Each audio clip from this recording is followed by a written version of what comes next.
Assalamualaikum dan salam sejahtera. Welcome back to Easy Fast. Terima kasih kepada yang telah menekan tombol subscribe dan juga tombol loceng. Yang belum, jangan malu, jemputlah menekan tombol subscribe dan tekan tombol loceng untuk notifikasi awal video-video terbaru daripada channel ni. Okey, pada video kali ini sangat menarik sebab Amy nak jelaskan fasa asal pembayaran STR fasa 2 dan fasa yang diawalkannya. Fasa 2 tu jadi awal. Yang asal dan yang diawalkan. Jom kita mulakan. Okey, setakat hari ini apa yang kita tahu tentang pembayaran STR fasa yang kedua? Well, apa yang kita tahu adalah pembayaran itu sebelum hari raya. Tapi sedarkah kita bahawa tarikh sebenar pembayaran fasa 2 tu sebenarnya bukan pada bulan 3? Okey, jadi dekat sinilah dia perkara yang ramai orang terlepas pandang dan tak nak ambil tahu pun sebenarnya. Sebenarnya, fasa asal untuk pembayaran STR fasa 2 adalah pada bulan April.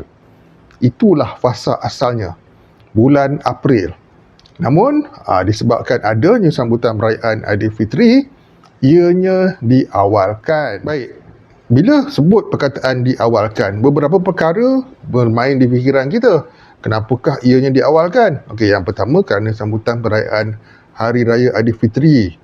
Okey, kerana perayaan sambutan perayaan itu sendirilah antara pendorong dan penyebab pembayaran yang sepatutnya pada fasa 4 tu jadi pada bulan 4 tu jadi pada bulan 3. Okey, itu yang pertama. Dan yang kedua, ia juga bermotif untuk membantu rakyat Malaysia yang menyambut perayaan untuk meringankan beban sedikit sebanyak untuk persiapan hari raya.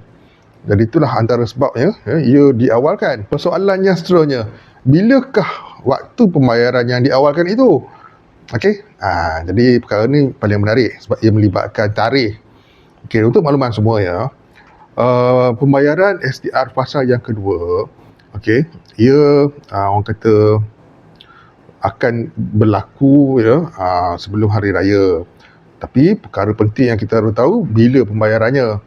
Okey, jadi kalau mengikut tempoh, bukan tempoh pembayaran sumbangan Tuan Rahmah sejak dahulu lagi bila melibatkan sesuatu perayaan, ianya akan diawalkan dan memandangkan kalau kita tengok jadual pada kalender hari raya dan nak menghampiri hujung bulan, jadi berkemungkinan sangatlah besar ianya akan dibayar pada minggu pertama bulan Mac itu sendiri. Minggu pertama bulan Mac. Baik, pembayaran pada minggu pertama bulan Mac tu belumlah kita boleh cakap sahih lagi. Sebab sebarang perubahan tu boleh berlaku pada bila-bila masa pun. Ia boleh menjadi orang cakap hujung bulan Februari, boleh jadi juga kerana nak datang gilanya. Dan ia boleh jadi lebih daripada minggu pertama bulan Mac. Sebab kita kena fahamlah, dalam apa juga pembayaran pun tak semestinya pembayaran tu akan selesai sebelum perayaan itu. Okay, cuma ia bermula sebelum perayaan dan ia akan memakan masa dan semestinya ada sesetengah penerima akan menerimanya selepas perayaan. Itulah hakikat pembayaran kerajaan yang kita kena faham dengan jelas. Okey, jadi fasa asalnya adalah pada bulan April tapi ia diawalkan bersempena untuk menyambut sambutan Hari Raya Aidilfitri yang mana jatuh pada bulan Mac. Perkara ni kita faham dengan jelas lah. Jadi sekiranya tidak ada perayaan, Amy rasa memang STR fasa 2 tu pada bulan 4 lah jatuhnya. Tak ada sebab untuk pihak kerajaan mengawalkannya. Jadi Aidilfitri lah boleh dikatakan salah satu sebab ianya jadi awal. Okey, semoga jelas dengan apa yang Amy sampaikan dan terima kasih bagi yang bertanya berkenaan dengan fasa asal ni. Okey, fasa asal bukan pada bulan 3.